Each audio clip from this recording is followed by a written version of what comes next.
그리고 이런 트럼프 축하를 하기 위해서 이제 이당임을 중심으로 해서 미국에서는 이제 여러분들이 영상에 봤을 것입니다만은 트럼프가 바로 햄버거 가게에서 맥도날드 햄버거 가게에서 하루 봉사했지요.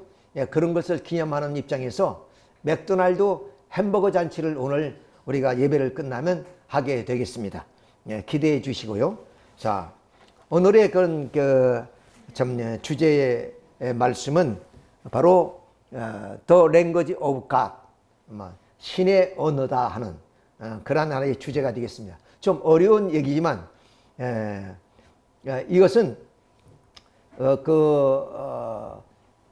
제가 하는 말이 아니라 바로 개논 프로젝트를 좀 총지휘했던 프린스 콜린 박사의 그런 이야기입니다.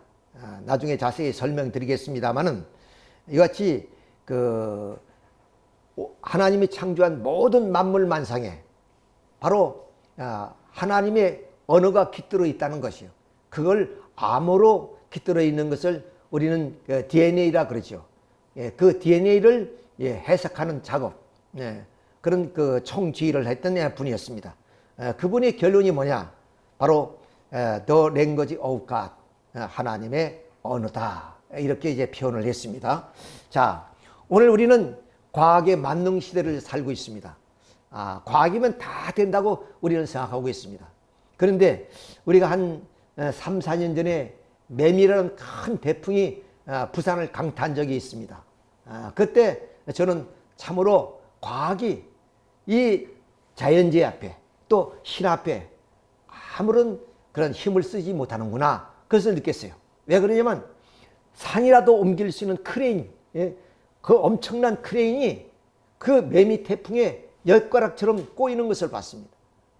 그러지 않습니까? 우리가 생각해 보면 그야말로 지진이 일어난다든가 해일이 벌어진다든가 그런 자연재해가 일어나면 그는 현대 과학은 무의미해요. 아무런 힘을 쓸 수 없습니다. 이런 것을 할 때 우리 현대인은 더욱더 하늘 앞에, 자연 앞에 겸손해야 된다. 이런 것을 좀 강조하고 싶습니다. 자, 그런데 우리는 생명을 하나 보게 되면 이 과학은 아무리 위대해도 뭐냐면 전 보리씨앗 하나 뭐냐면 생명을 만들어내지 못합니다. 생명은 신의 영역입니다. 그런 입장에서 생명은 목적성과 그리고 또한 자율성과 중환성뿐만 아니라 바로 참 유일하고 그리고 영원한 겁니다. 이런 생명을 어느 과학자가 만들어낼 수 있겠습니까? 자, 이런 것을 봤을 때 과학은 신 앞에 겸허한 자세로 서야 된다. 이렇게 우리가 좀 생각해 볼 수가 있는 것입니다. 자, 그래서 여기에 민들레꽃 하나를 어떻게 과학이 만들어낼 수 있습니까? 물론 어떤 형상을 만들어낼 수는 있지만 그 민들레꽃의 어떤 목적성과 자율성과 주관성 그리고 유일성과 영원성을 가질 수 있는 민들레. 이 민들레는 흔한 것이 우리 좀 길거리에 있는 거 아니겠습니까? 사람이 발에 밟히기도 하고 그렇게 아무런 보잘것 없는 것 같지만 우리가 그 생명이란 자체를 생각해 봤을 때 좀 어떠한 그 과학도 비교될 수가 없는 것이 바로 신의 영역인 생명이다. 이런 것을 우리가 생각해 볼 수가 있습니다. 자, 그래서 이제 이 콜린 박사의 얘기를 한번 우리가 들어보겠습니다. 자, 하나님인 언어를 배우는데 세계 6개 국가 2,000명이 과학자가 10년을 꼬박 밤낮을 쉬지 않고 매달렸습니다. 이 말은 무슨 말이냐면 아까 말씀드렸지 우리 인체에는 하나님의 그 언어인 암호를 해석하는데 그 암호를 우리가 DNA라 그러거든요. 자, 그것을 해석하는데 얼마나 하냐? 10년이라는 세월을 어떻게 놀며 자면서가 아니라 꼬박 밤을 새우면서 약 2,000명의 그런 좀 과학자들이 그렇게 매달려서 이 암호를 풀었다 그 말입니다. 그렇지만 저희는 고작 우리 몸을 창조할 때 쓰였던 책의 첫 페이지만 보았을 뿐입니다. 그러니까 우리의 그 몸 전체에 있는 그 DNA를 다 해석해서 염기서열을 다 규정 지우는 데는 어림도 없었고 첫 페이지 그 정도만 한 것이 뭐냐 10년 걸렸다거나 2,000명의 과학자가 매달려서 그 안에 우연이라고 믿을 수 없는 31억 개의 글자로 된 복잡한 세계의 정교하고도 완벽한 질서를 보았습니다.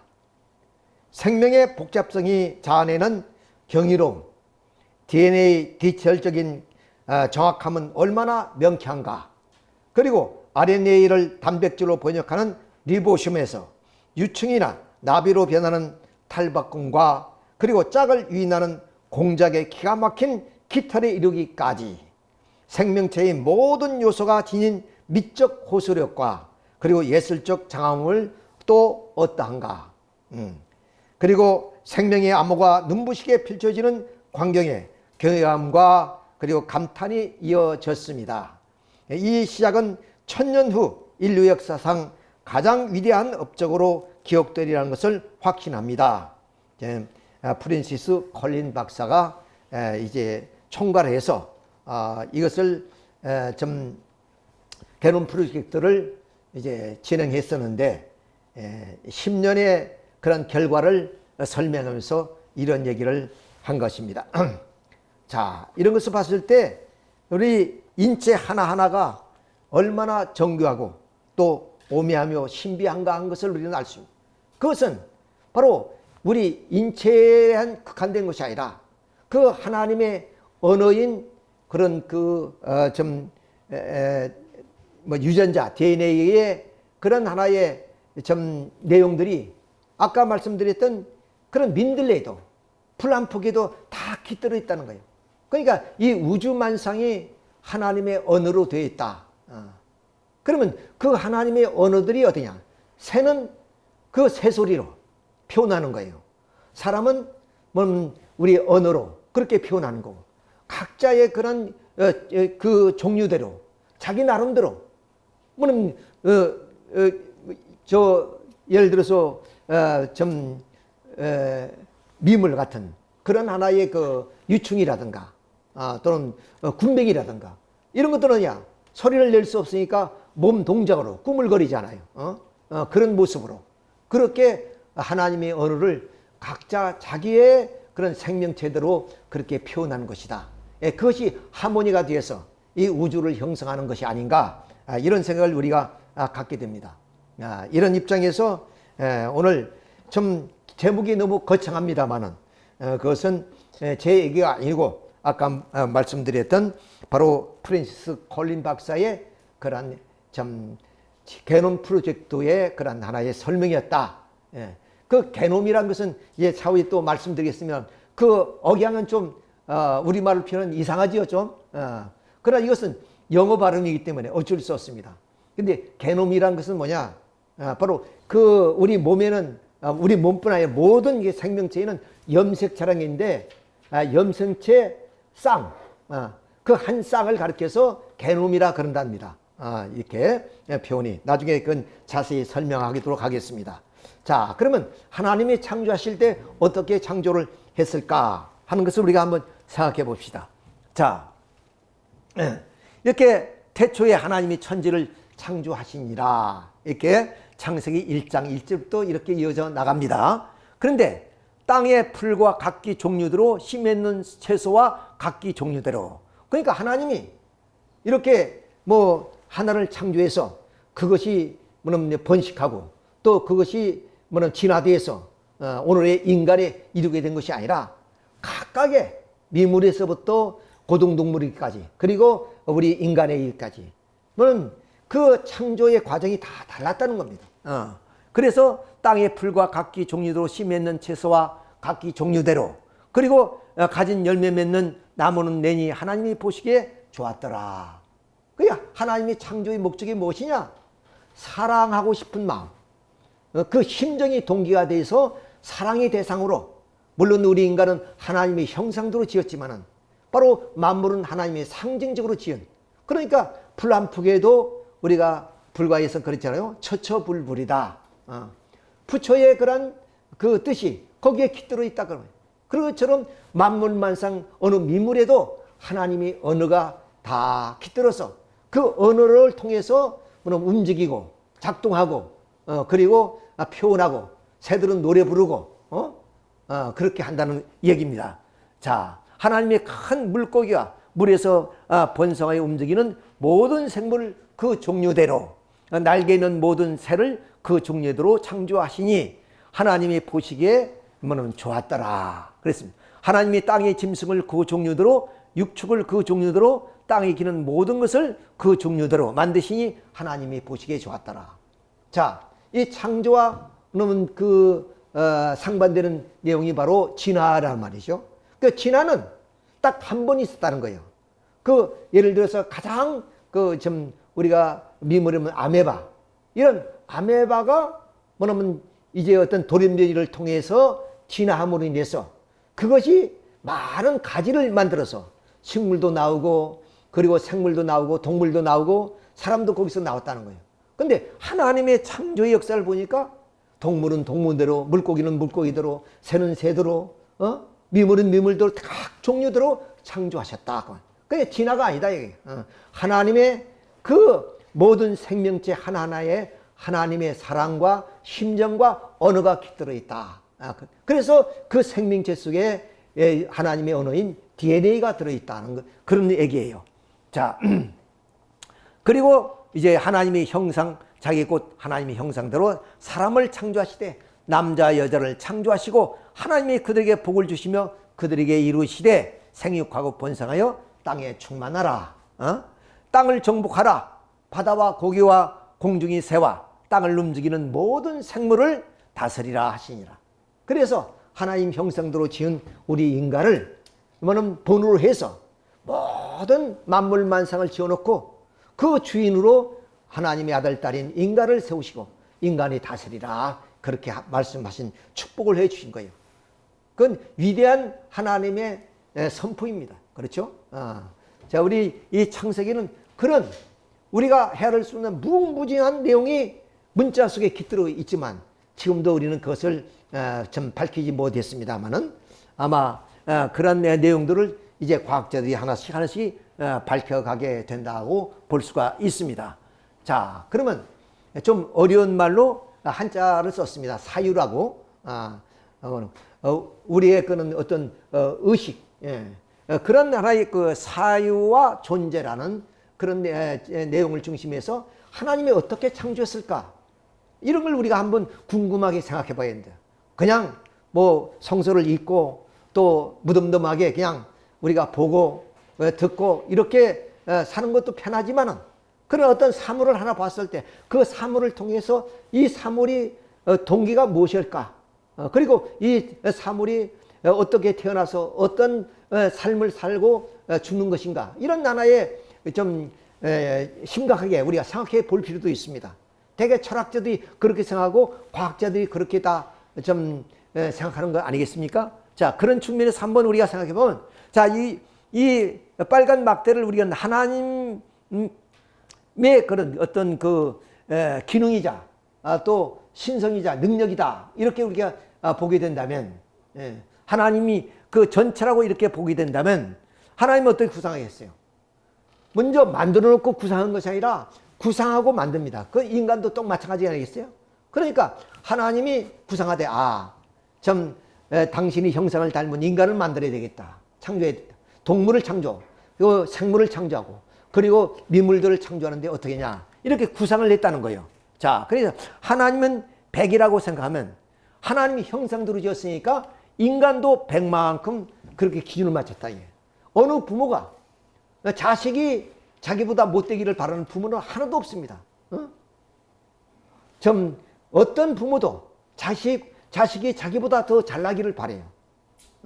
그러니까 부모는 모든 것을 투입해서 자식을 교육시키고 자식이 훌륭한 사람이 되도록 그렇게 기도 정성을 드리는 거죠. 자, 그것처럼 하나님도 그렇게 기준을 세우셨다. 이런 기준을 세워서 그 다음 이제 동물, 그 다음 뭐 식물, 그 다음 또 우리 분자, 또 원자, 또 뭐 이렇게 좀 아주 미세한 존재까지 이렇게 단계를 거치는 거 아니겠습니다?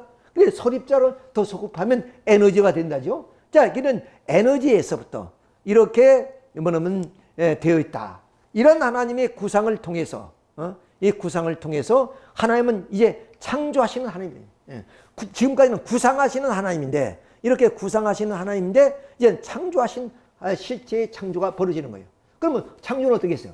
당신의 구상을 기반으로 해서 여기에 사랑하는 심정을 투입했대요. 심정. 심정. 어떤 좀 장인이 작품을 만들 때 그냥 자기 손재주만 가지고 만드는 것이 아니에요. 거기에는 그 심려를 기울이는 심정이 거기에 원인이 되고 동기가 된단 말이에요. 자, 그것처럼 하나님은 심정이 동기가 돼서 그런 창조력과 그리고 진료를 투입해서 그래서 이제는 이 구상을 실체화되는데 어때요? 거꾸로 가장 에너지 단계에서부터 이렇게 소립자, 분자, 식물, 동물 그리고 그런 인간으로 올라가는데 자, 우리 성서의 말씀을 다시 이용하면 하나님이 자기 형상 곧 하나님의 형상대로 사람을 창조하시되 남자와 여자를 창조하시고 하나님이 그들에게 복을 주시며 그들에게 이루시되 생육하고 번성하여 만물을 땅을 충만하라. 땅을 정복하라. 바다의 고기와 공중의 새와 땅을 움직이는 모든 생물을 다스리라 하시니라 그랬습니다. 자, 그래서 하나님은 당신의 구상대로 이렇게 하나님의 형상대로 이런 우리 인간을 창조하시게 됐다. 이렇게 우리가 볼 수 있습니다. 자, 이렇게 하나님은 구상하는 그런 단계에서 이제는 창조하는 그런 과정을 거쳐서 이 창조물이 실현된 그런 입장을 우리가 이렇게 그래프로 이렇게 비교해 볼 수가 있는 것입니다. 자, 그러면 그 하나님의 그 창조를 이제 우리가 그 신비함과 오묘함을 우리는 천체를 통해서 한번 살펴보겠습니다. 자, 우리는 이 은하계, 우리 광대무변한 이 천체에 그러면 이런 은하계가 수십 개, 수백 개가 있다는 거 아니겠어요? 자, 그러면 이런 태양을 중심으로 해서 이제 별들이 있는데 이 태양과 같은 별이 뭐냐면 1000억 개가 된다는 거죠. 태양이 빛을 발하잖아요. 그 빛을 발하는 그런 하나의 별로 본다면 1000억 개 정도 있다. 1000개 정도 아니고 1000억 개 정도가 있다는 거예요. 그러니까 이 우주가 얼마나 광대무변하냐. 우리 인간으로서는 상상할 수 없는 오직 신만이 알 수 있는 그런 영역이다. 이렇게 볼 수가 있죠. 자, 그 은하계 중심에는 바로 태양과 은하계의 거리는 3만 광년. 광년이라면 빛의 속도를 의미하는 거예요. 빛의 속도로 1년간을 그것을 1광년이라 그럽니다. 빛이 얼마나 빠르요? 자, 그러니까 3만 광년이면 우리가 상상할 수 없는 그런 거리의 우주가 있다. 아주 이 천체가 그렇게 퍼져져 있다. 그런데 이것이 어디냐? 이 태양계를 중심해서 우리가 수성, 금성, 토성, 화성, 명왕성, 천왕성 이렇게 좀 그 혹성들이 있는데 이것들이 질서정연하게 자전공전하고 태양을 중심해서 돈다는 거죠. 그러니까 수만 년이 걸려도 한치 오차도 없다는 거예요. 만약에 이제 1년에 1mm라든가 1cm씩 만약 움직이고 또 그 각도가 달라진다면 엄청난 결과가 나오겠죠. 자, 이런 것들 우리가 볼 수 있습니다. 그래서 이렇게 좀 은하계를 넘어서 그리고 이 태양을 중심한 하나의 궤도를 보면 이렇게 질서정연하게 공전과 자전을 하고 있는 것을 우리가 볼 수 있고 또 지구에서 태양의 거리가 얼마냐? 1억 5천만 킬로미터입니다. 이것이 조금이라도 좁혀진다든가 멀어지게 되면 지구의 생명체가 살 수가 없겠죠. 이것이 수억만 년 동안 이 거리는 정확하게 이렇게 움직이는 것을 볼 때 하나님의 그런 창조력이 오늘 과학자들에게 비교될 수가 없는 것이고 이런 모든 것은 하나님의 언어로 다 지어졌다는 거죠. 그래서 그것을 해석하는 것이 바로 그 암호를 풀어가는 것이 게노무 프로젝트였다. 이렇게 이제 말씀을 드렸습니다. 자, 태양과 수성 거리가 5,800만 킬로미터. 그리고 태양과 명왕성이 5억 9천만 킬로미터인데 빛의 속도로 가면 5시간 30분 걸린다는 거예요.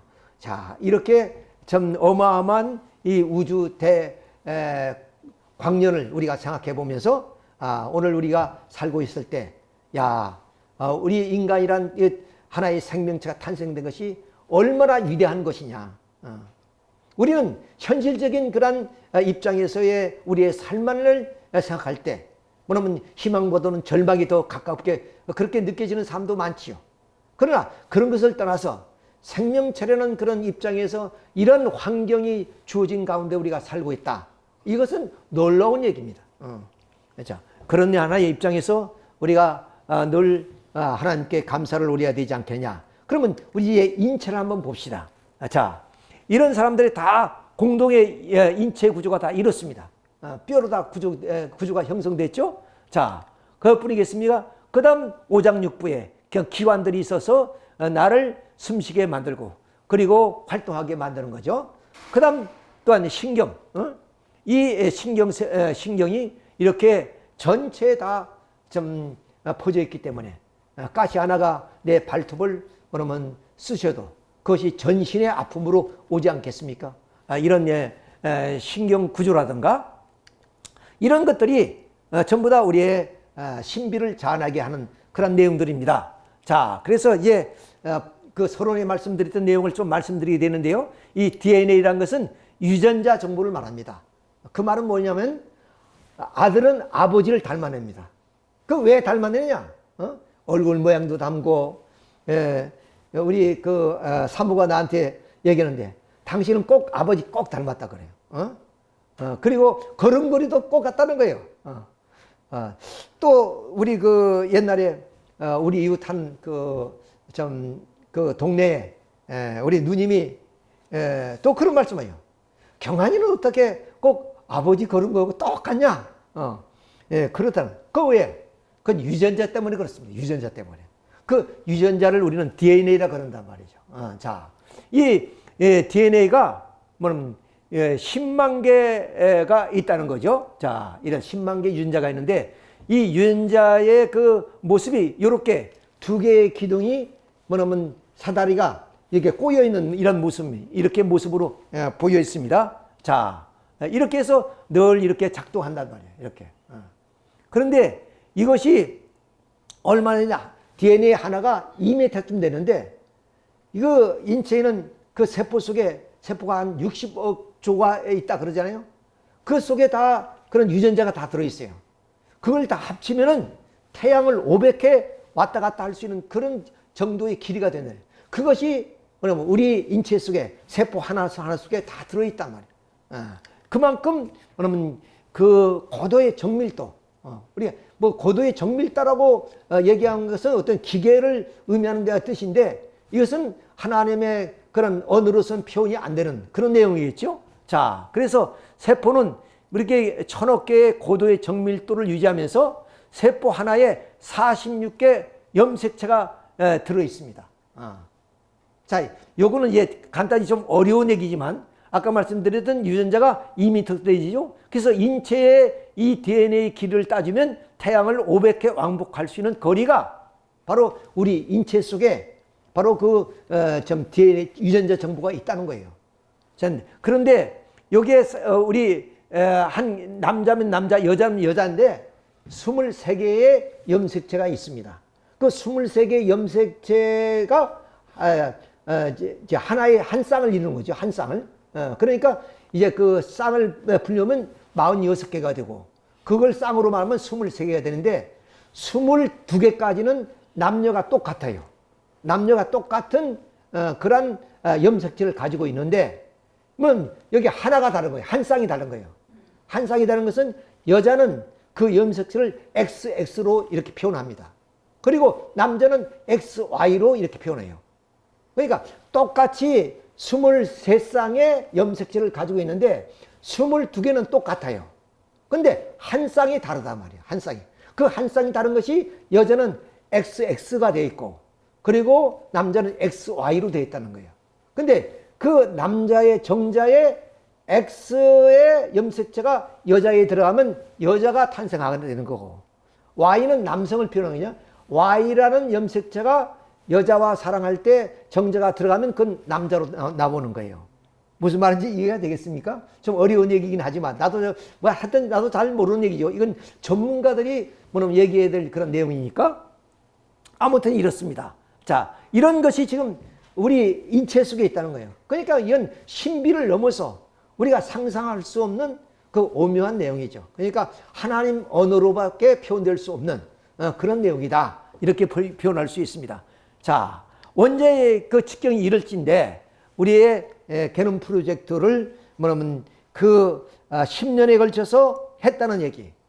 그건 뭐냐면 첫 페이지밖에 못 열었다는 거 아니에요, 지금. 그러니까 앞으로 그 수많은 것을 이제 풀어가야 될, 그 암호를 풀어야 될 숙제가 남아있지만 이렇게 첫 페이지를 푸는데도 인류는 어떻게 인류 역사의 가장 최고의 업적이 될 것이다. 이런 얘기를 합니다. 자, 그것도 그럴 것이 우리가 뭐 상상할 수 없는 그런 얘기들을 그 개론 프로젝트에 대해서 이제 설명을 좀 드렸고요. 그 다음 이제 우리 생명차는 이제 하나님 말씀에 각 종류대로 그렇게 창조하셨다고 해요. 그게 고유성이 있다는 거예요. 그러니까 사람은 사람, 그리고 동물은 동물, 생물은 생물. 그렇지 진화론처럼 하나의 진화에 의한 그런 가지를 통해서 뭐냐면 오늘 이 만물만상이 형성된 것이 아니다. 그래서 그 고유성을 가지고 그런 질서를 가지고 오늘 이 천체를 이루고 있다 그 말입니다. 이것은 변하지 않는다는 거죠. 근데 이런 자연의 질서를 파괴하고자 했을 때 그것은 결국에 하나님의 창조를 파괴하고자 하는 그런 참 악마, 사탄이 수밖에 없다. 이렇게 우리가 볼 수가 있죠. 자, 그래서 그 휴고 디바이스라는 그 사람이 바로 돌연변이를 주장했습니다. 바로 돌연변이는 어디냐?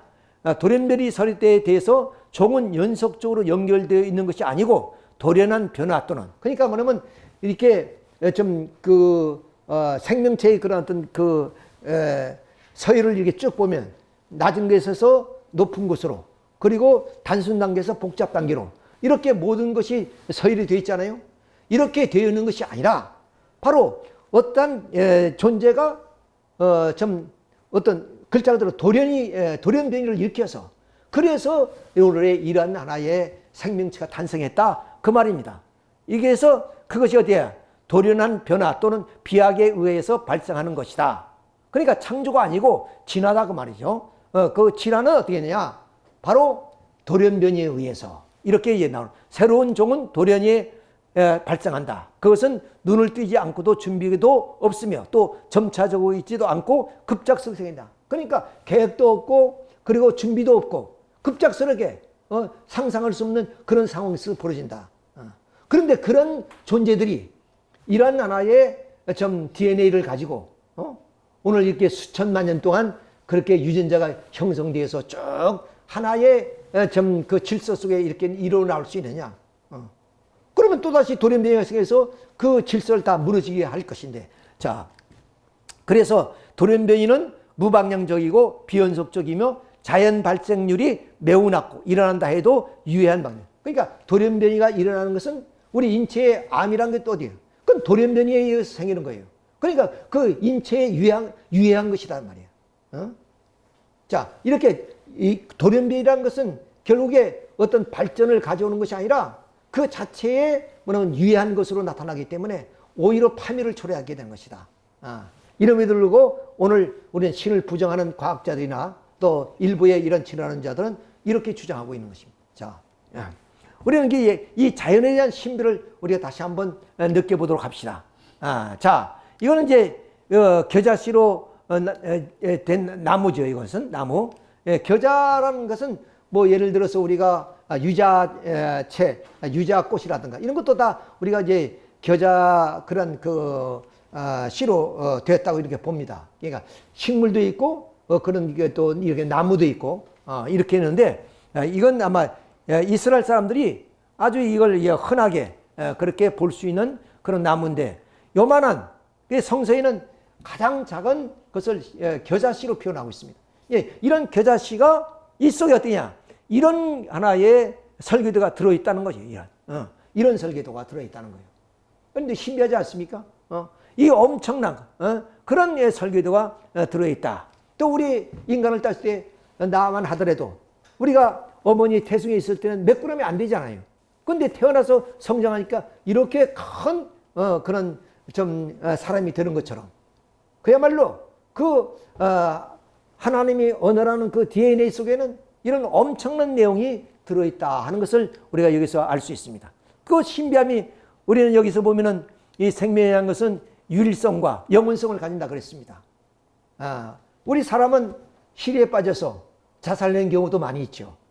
우리나라는 뭐냐면 어린 학생들은 하루에 1명씩 그리고 37명씩 하루에 죽어간다는 통계가 나와 있습니다. 그만큼 심각합니다. 그런데 인간 외에 어떤 존재도 스스로 자기의 생명을 단절시키는 존재는 없습니다. 자, 여기에 아스팔트에 여기 흙이 있습니까? 물이 있습니까? 근데 자기의 생명을 지키기 위해서 자기의 최선을 다하는 겁니다. 최선을 다해도 안 되는 경우는 뭐 죽는 거지만은 스스로 자기의 목숨을 포기하는 경우는 절대로 없습니다. 이것이 자연세계예요. 이건 자연세계입니다. 예를 들어서 우리가 좀 산에 산불이 났을 때 완전히 식물이고 모든 생명체가 다 죽은 것 같지만 그야말로 좀 우리가 모르는 사이에 그 회복력이 가동돼서 복구가 되잖아요. 그걸 보면서 자연의 그런 회복력을 우리가 볼 때 감탄하지 않을 수 없습니다. 자, 이것처럼 이런 자연의 형상, 여기는 어디에 흑한 점이 있습니까? 없는 거예요. 어떻게 생존하고 이렇게 상정하는지는 모르지만은 아무튼 간에 살고자 하는 그런 하는 생존력, 그리고 그 씨를 맺어서 그 씨를 다시 남김을 할마 영원성을 유지해 나갈 수 있다. 자, 이런 것을 우리가 보게 됩니다. 자, 이런 아스팔트에 뭐가 있겠습니까? 흙 한 점 없는 곳에서 이렇게 꽃을 피워서 자기의 모습을 뽐내는 거 아니에요. 그리고 자기의 유전자를 남기기 위해서 여기에 씨를 맺히는 거예요. 이런 걸 볼 때 우리 좀 인간보다 더 위대한 존재들이다. 이런 것을 우리가 알 수 있죠. 다 이런 속에 뭐이냐? 하나님의 언어인 그런 유전자들이 다 암호로 기록되어 있다. 이런 것을 우리가 말씀드릴 수 있는 것이죠. 자, 이것은 이 극한 지방, 저 북쪽 아주 극한 지방에서 생존하는 식물인데 저 북쪽에는 여름이 짧다는 것을 잘 알고 있어요. 이 자체가 이 식물이. 그러니까 봄이 오면 여름이 짧으니까 빨리 꽃을 피워서 목적이 뭐냐? 자기의 유전자를 남기는 거예요. 자기가 영원은 이 자체는 영원하지 못하지만 자기의 DNA를 남김으로써 이 식물의 그 유일한 유일성을 남기기 위한 거 아니겠어요? 자, 그렇기 때문에 바로 꽃을 피워야 열매를 맺으니까. 왜? 벌과 나비들이 와서 수정을 해주잖아요. 그러니까 빨리 꽃을 피우는 거예요. 그리고 수정이 되면 열매를 맺고 그 다음 겨울이 오면 모든 것이 낙엽이 되어 이제 다 이제 저 흙 속으로 돌아가죠. 자, 이런 하나의 모습들을 보면서 참 자연은 그야말로 이러한 좀 DNA란 암호에 의해서 이렇게 창조되어졌다는 것을 우리가 여기 느끼게 됩니다. 자, 이것은 세제 두림이 이제 월동하는 모습을 이제 사진으로 찍은 것인데 BBC 방송이 영국의 BBC 방송이 직접 좀 항공기를 타고 여기에 7,000m 이상의 히말라야 그 고봉들이 있는 곳이니까 밑에서 다 찍을 수 없잖아요. 그래서 이 비행기에서 이거 촬영한 내용입니다. 근데 이 세제 두루미는 몽골 평야에서 여름을 지내다가 이제 겨울이 다가오면 월동하기 위해서 인도로 넘어갑니다. 그 인도에 가로막는 것이 뭐냐? 그게 뭐냐면 히말라야 산맥이죠.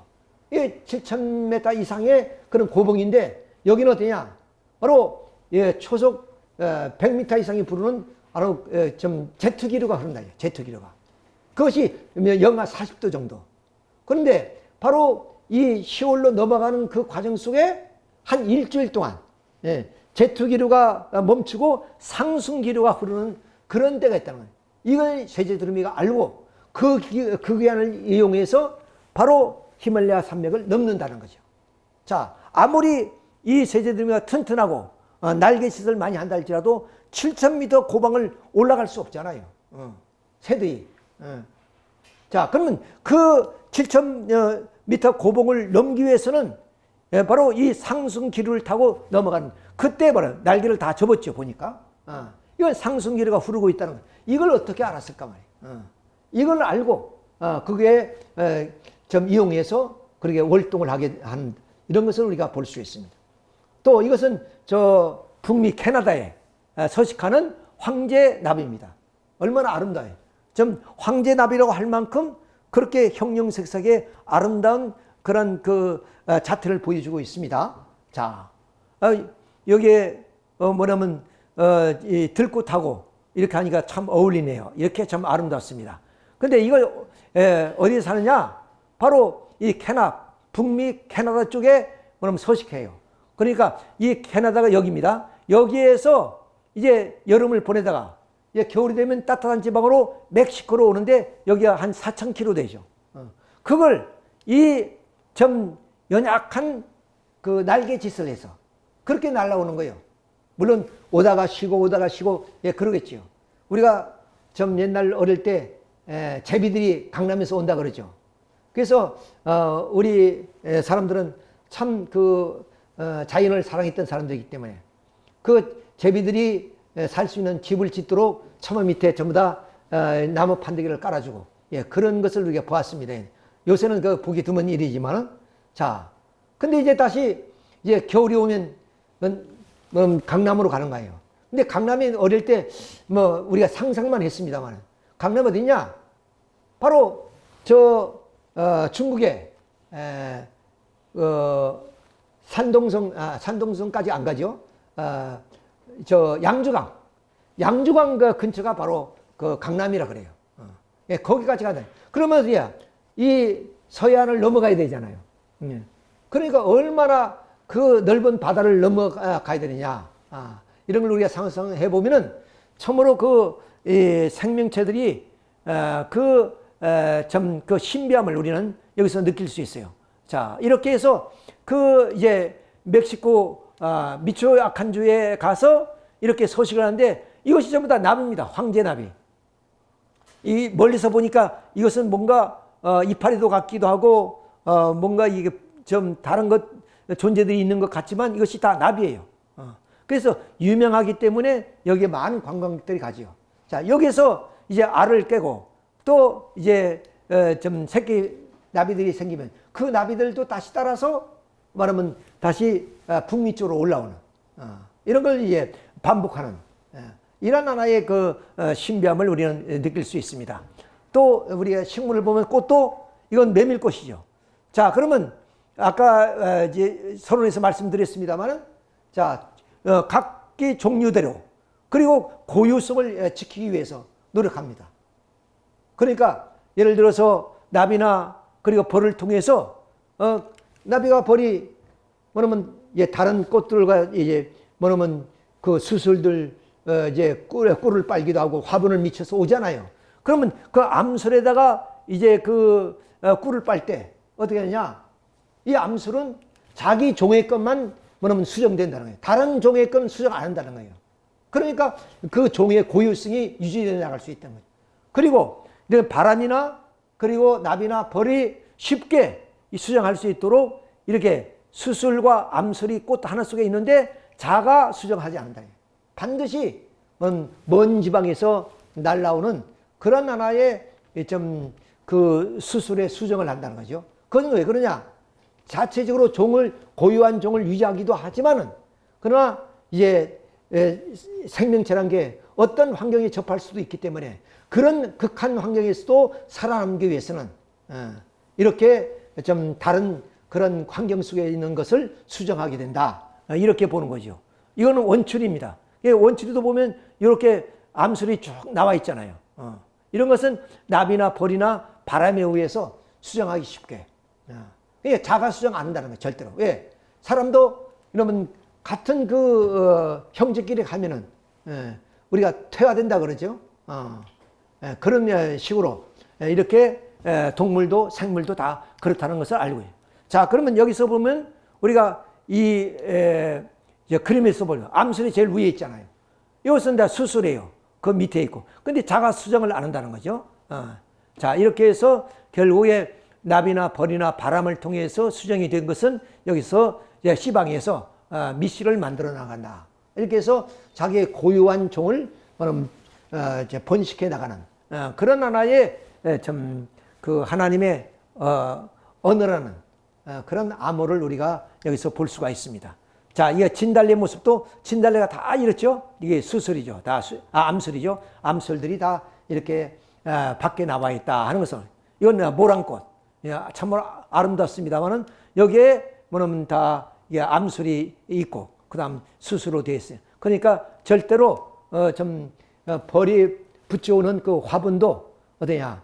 뭐는 다른 종의 그 꽃의 화분도 묻혀올 수 있지만 절대 그건 수정 안 한다는 거죠. 같은 종의 그런 그 꽃의 것만 수정한다. 이렇게 이제 볼 수. 이것은 개양귀비 이런 모습. 확대 보니까 참 아름다워. 동물은 또 어떠냐? 자, 이것은 그 임팔라는 동물입니다. 이런 임팔라 동물이 어떠냐? 수컷들끼리 막 싸워요. 그건 왜 그러냐? 암컷들은 그 훌륭한 종을 남기기 위해서 자기 고유한 그 종을 그 어떤 극한 상황 속에서도 살아남기 위해서는 어때야? 새끼들이 뭐냐면 건강한 새끼가 나야 될 거 아니에요. 예를 들면 그런 화면을 본 적이 있는데 멧돼지가 있는데 그 멧돼지는 어디야? 이제 멧돼지 어미 멧돼지는 그 젖꼭지가 이제 뭐 10개인가 12개가 딱 있잖아요. 근데 그 숫자 이상의 새끼를 낳으면 예를 들어서 젖꼭지가 12개인데 만약에 13개의 새끼를 낳았다 그러면 한 마리를 깔아뭉개 죽이는 거예요. 왜? 그 한 마리 때문에 전체가 병약할 수 있다는 거예요. 이것처럼 이렇게 그 지혜롭게 그런 그 동물들도 가장 강한 새끼를 낳기 위해서 뭐냐면 그 암놈들은 가장 강한 순놈을 상대로 하는 거예요. 그러니까 가장 이 순놈들이 이렇게 싸우는 것은 바로 이렇게 자기의 유전자를 후손에게 남기기 위해서 이게 싸우는 거예요. 그러면 모든 암수들은 전부 다 이 임팔라를 대한다는 거죠. 그래서 훌륭하고 강한 그런 종자들을 남겨야 되는 것이다. 이렇게 볼 수 있어요. 이건 술록입니다. 북미에는 술록들도 그렇게 뭐냐면 암놈을 차지하기 위해서 그렇게 그 순놈끼리 영역에서 싸워서 강자만이 오직 암놈을 대할 수 있다. 그래서 자기의 강자의 그러한 유전자만 남기게 되는 것이다. 이렇게 우리가 볼 수. 또 이런 그 닭의 장닭끼리 그러죠. 장닭끼리 싸우는 경우가 많이 있어요. 그 왜 싸우느냐? 그것도 암놈을 차지하기 위해서, 암탉을 차지하기 위해서, 자기의 유전자를 남기기 위해서 그렇게 이제 이렇게 장닭끼리 싸우는 경우가 있습니다. 물론 먹이를 놓고도 싸우는 경우도 있지만, 자, 그런데 어느 도시의 부부가 시골 여행을 갔습니다. 그 시골집에 좀 마당에 딱 앉아 있더니 어때요? 닭들이 모이를 먹는 모습을 쭉 좀 신비롭게 보는 거죠. 왜? 도시 사람이니까. 그런데 쪼아 먹다가 어느 장닭이 암탉 위로 딱 올라간단 말이에요. 그래서 부인이 그 주인 아저씨한테 아저씨 왜 저건 뭐예요? 그랬더니 닭들도 사랑하는 것이랍니다. 그래. 저렇게 사랑하나요? 그러면 닭은 뭐냐면 저 암탉 한 마리만 상대합니까? 아니 그 말이 아니고 저것이 자주 합니까? 한 번만 합니까? 그러니까 자주 하고도 자주 하지요. 그렇죠. 우리가 닭을 마당에서 보면 뭐 이 암탉 저 암탉 다 이렇게 합니다.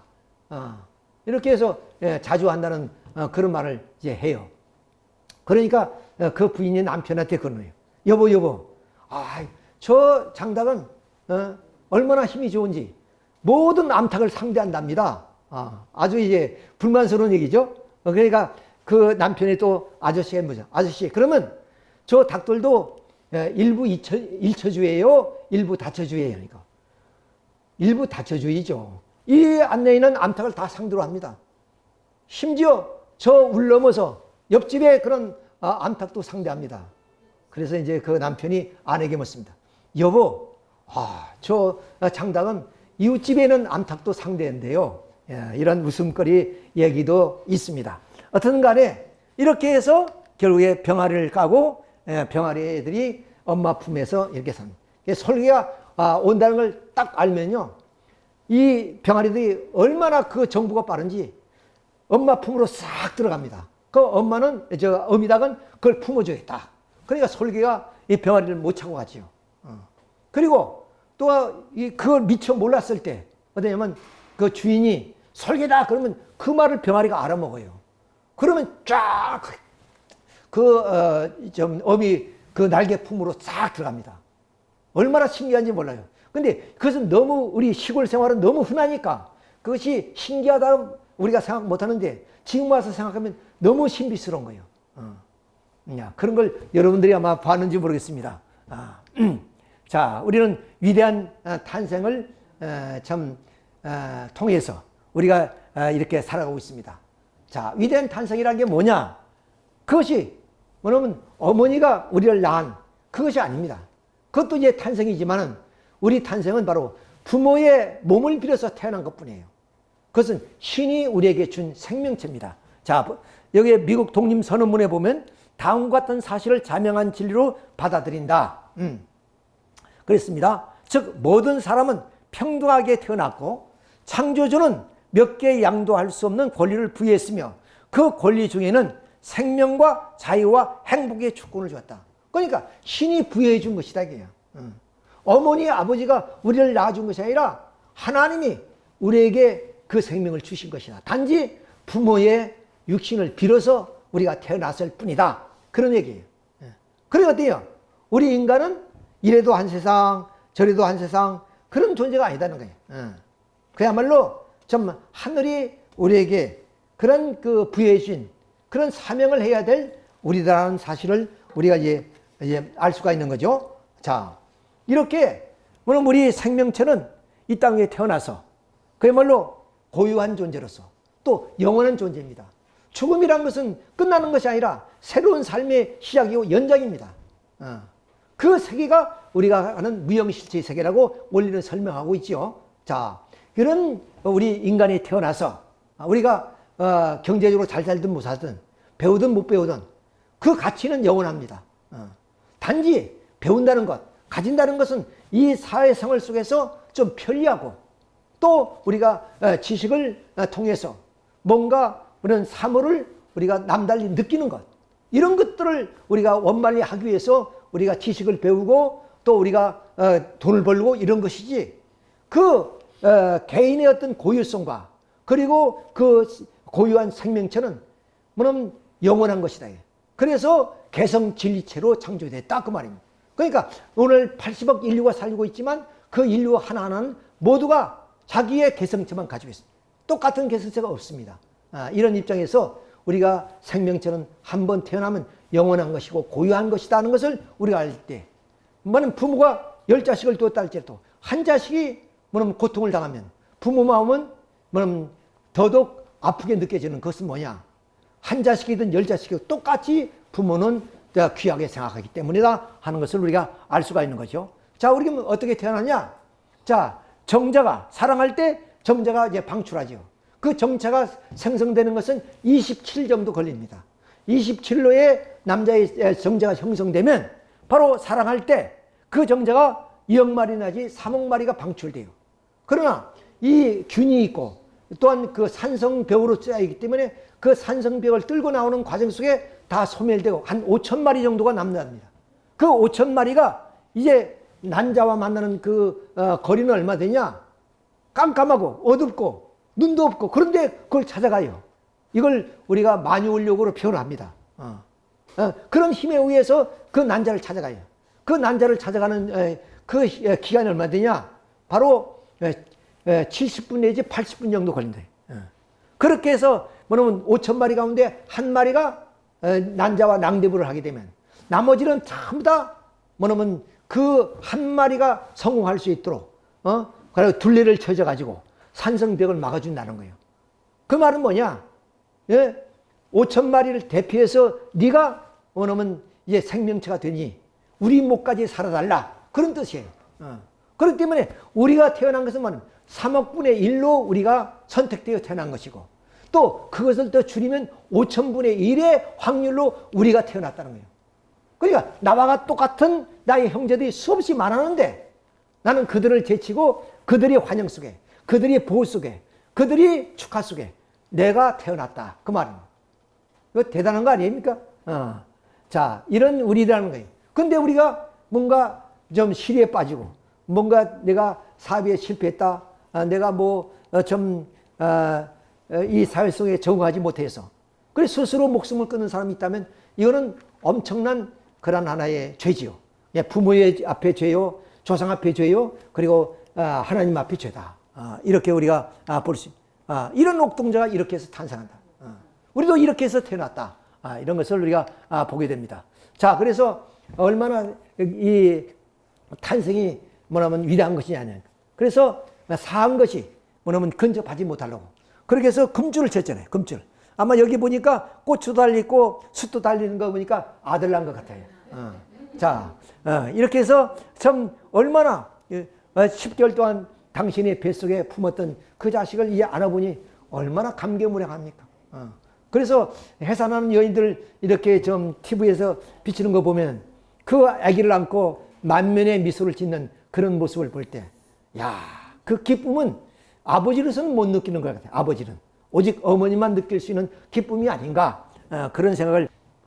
자, 근데 이 좀 세계 경영학의 그런 대부라고 그러죠. 이런 그 경영의 대부인 바로 트레커 박사.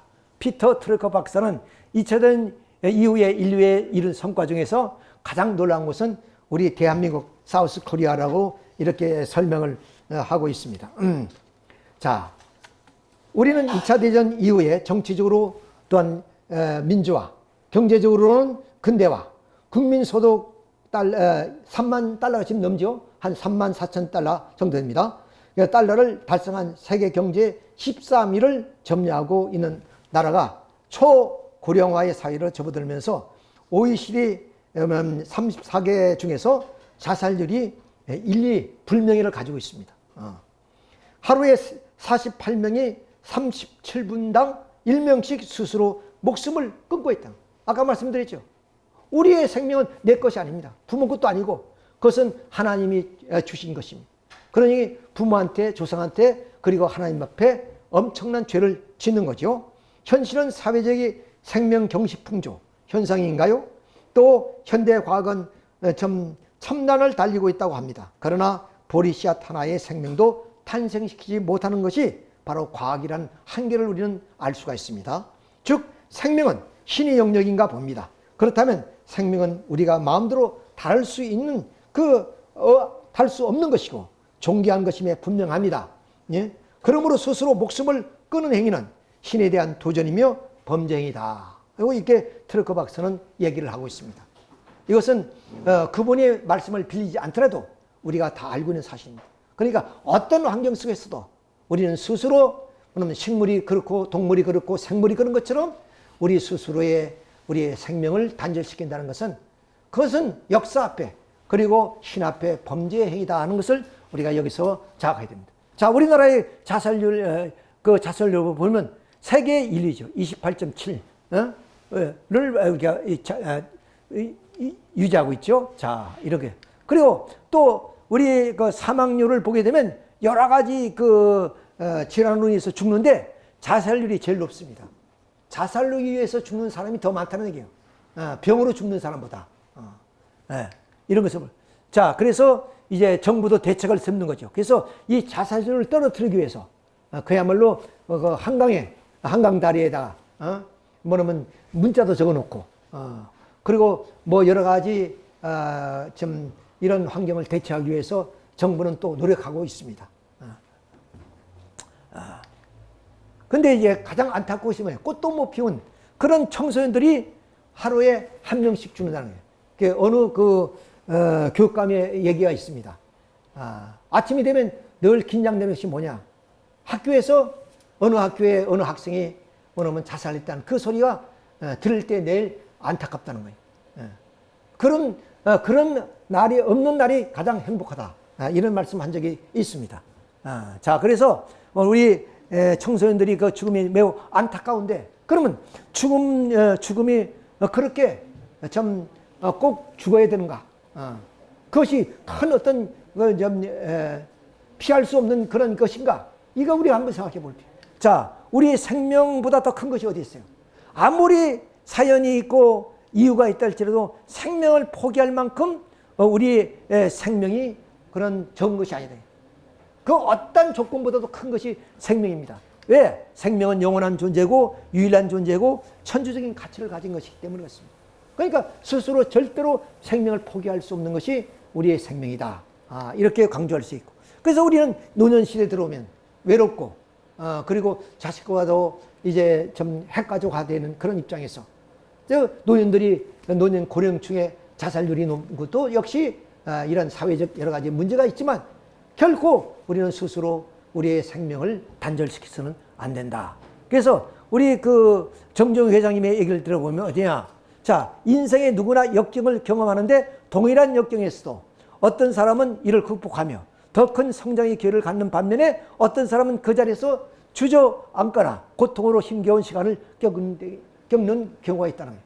그래, 정종 회장이 물론 강원도에서 나와서 그야말로 모든 것이 한 대로 다 일취월장 잘 때에서 이렇게 부자가 된 것이 아닙니까? 얼마나 많은 시련과 고난의 와중에 있었겠습니까? 심지어는 강원도에서 나와가지고 물론 저 인천 부두에서 노무자 생활도 했어요. 빈대가 물고 그런 환경 속에서 그렇게 좀 그 의지와 노력을 통해서 이렇게 대한민국을 먹여 살리는 요번에 윤 대통령의 기자회견에서 뭐냐, 우리나라 경제를 이끄는 것이 바로 삼성의 그런 전자고 그다음 또 현대의 자동차 산업이라 그랬습니다. 여튼 국민을 먹여 살리는 거예요. 5천만 국민을 지금 먹여 살리는 그런 참 훌륭한 경영자가 됐다. 이렇게 우리가 볼 수가 있습니다. 자, 그래서 이제 우리 끝으로 우리 이제 헬렌 켈러 여사의 그런 그 독백이라고 할까요? 좀 그 발음이라 할까요? 그 얘기를 한번 우리가 읽어보도록 하겠습니다. 만약 내가 사흘간 볼 수 있다면, 참 우리 눈뜬 사람으로서는 참 크게 뭐 느끼지 못하는 것 같지만, 그러나 이분의 입장에서 우리가 생각해 보면 참 이 얘기가 가슴에 와 닿습니다. 첫째 날에는 나를 가르쳐 준 설리번 선생님을 찾아가 그분의 얼굴을 바라보게 했습니다. 여기 나오지 않았네. 자, 그리고 산으로 가서 아름다운 꽃과 풀과 빛나는 노을을 보고 싶습니다. 둘째 날은 어디냐? 둘째 날에는 새벽에 일찍 일어나 먼 동이 터오는 모습을 보고 싶습니다.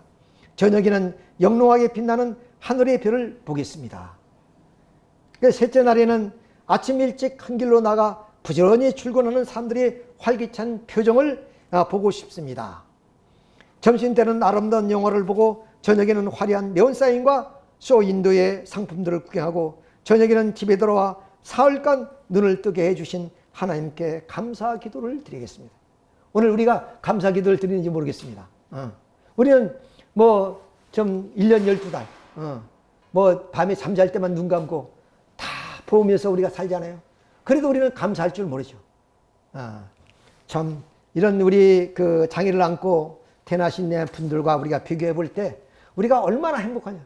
그러니까 우리는 자살할 이유도 없고 우리가 불평할 이유도 없고 우리가 뭐 불만족스럽게 살아갈 이유도 없습니다. 늘 기쁘고 늘 행복하고 늘 웃음이 띄는 그런 삶을 영위해야 되는 거예요. 이런 분들을 비교해 봤을 때. 근데 불평불만이 많고 옛날 우리가 적은 높이로 연명하던 그 시들도 있는데 그 점 현실을 다 잊어버리고 이제 3만 4천 그런 그 GDP를 가지고 있는 국민들이 불평이 얼마나 모르겠습니다. 못 살겠다 뭐 그러고 우리의 나라를 걱정한다 뭐 이런 프랭카드도 있고 참 어떻게 되는지 모르겠습니다만은 자 마지막으로 우리가 이제 국화옆에서라는 서정주 시인의 시 한 송이를 읊어보겠습니다. 자 한 송이의 국화꽃을 피우기 위해 봄부터 수척새는 그렇게 울었나 보다. 한 송이의 국화꽃을 피우기 위해 천둥은 먹구름 속에서 또 그렇게 울었나 보다. 그립고 아쉬운 가슴 조이던 먼 젊음이 뒤안길에서 인제는 돌아와 거울 앞에 선 내 누님같이 생긴 꽃이여 노란 내 꽃잎이 피려고 간밤의 무서리가 저리 내리고 내게는 잠도 오지 않았나 보다.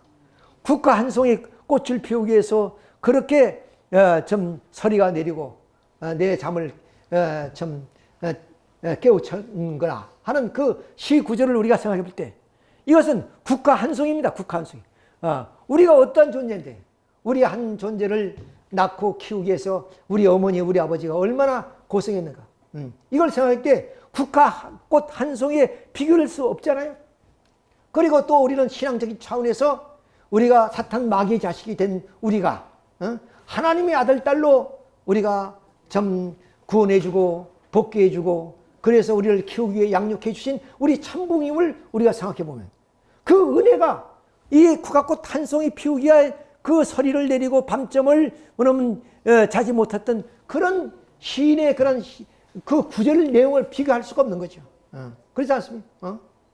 우리는 무지하고 목매해서 그 아버지의 은혜를 이루지도 못하고 아버지의 은혜를 감사할 줄도 모르고 오늘 우리가 이러한 참 하나님의 자녀로서의 중생 거듭났다는 하나의 사실은 이것은 정말로 그 80억 인류 가운데 그 국소소의 일부분 아닙니까? 그러니 우리가 자랑하지 않을 수가 없다 이런 생각합니다. 제가 어저께 좀 아침 일찍 버스를 타고 기차표가 없어요. 그래서 아침 일찍 버스를 타고 이제 서울에 가서 우리 협회 축복 대상자 좀 수련을 마치고 밤늦게 들어왔습니다. 근데 피곤할 줄 몰라요. 왜 그러냐? 이 사람들이 내 강의를 듣고 축복의 가치와 이를 알고 축복받는다면 이 얼마나 그들의 죽은 생명을 살리는 일이니까 결국 나는 이사와 같은 사명을 가지고 있구나 그런 느낌을 가져요. 이사들이 그럴 거예요 아마. 아주 말기 환자라든가 또는 그야말로 죽을 수밖에 없는 그런 사람을 이슬을 통해서 살린다면 그 기쁨이란 게 돈의 문제가 아니겠죠. 그것처럼 그런 마음을 가졌습니다. 마찬가지로 우리 교회가 오늘 350만을 대표하고 이 부산 땅에 이게 건재하고 있다는 그것은 오늘 이 350만의 생명을 책임진 거 아니겠습니까? 그러니 우리가 얼마나 참 우리 살고 있는 우리들의 사명이 위대한 것인가 한 것을 우리가 여기서 알 수가 있습니다. 자, 우리 위대한 하나님의 모습을 보겠습니다. 자, 가장 거룩하고 아름다운 삶 이상 더 어디 있겠습니까? 최고의 아름다운 그런 삶입니다. 최고의 그런 아름다움 밉니다. 그렇죠? 이보다 아름다운 게 없어요. 생명을 잉태했다는 거. 그 생명이 엄마의 젖을 빠른 그 모습. 여기에 무슨 조건이 있겠습니까? 그저 어머니의 좀 얼굴 모습 바라며 어머니의 환한 웃는 모습을 바라면서 기뻐하는 아기의 그 젖꼭지를 바라는 모습이 이 세상에서 가장 위대한 하나의 모습이다. 이렇게 생각해 봅니다. 마지막으로 아프리카 어느 소년의 시를 한번 읊어보겠습니다.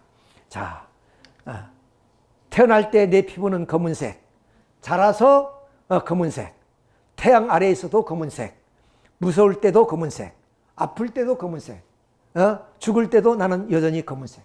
그러니까 부모가 주고 하나님이 주시고 부모가 주신 내 생명체에 어떠한 역경과 고난이 오더라도 나는 의연하게 대처하면서 나는 그 환경을 극복하고 살고 있다는 거예요. 내 내색을 나타내지도 않고 내 안색도 변하지 않지.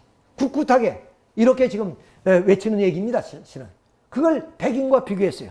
자, 백인은 어떠냐? 그런데 백인들은 태어날 때는 분홍색, 그리고 자라서는 흰색, 또 태양의 아래에 있으면 빨간색, 또 추우면 파란색, 무서울 때는 노란색, 아플 때는 노색이 되었다가 또 죽을 때는 회색으로 변하잖아요. 그런데 백인은 왜 나를 유색 인종이나요? 자기들이 유색 인종이네. 이렇게 끝없이 변하는데 나더러 유색 인종이라고, 나더러 검둥이라고 그렇게 한다는 그런 소녀의 그런 울부짖으며 외침이 아닌가 이렇게 생각하면서 오늘 말씀을 마치도록 하겠습니다.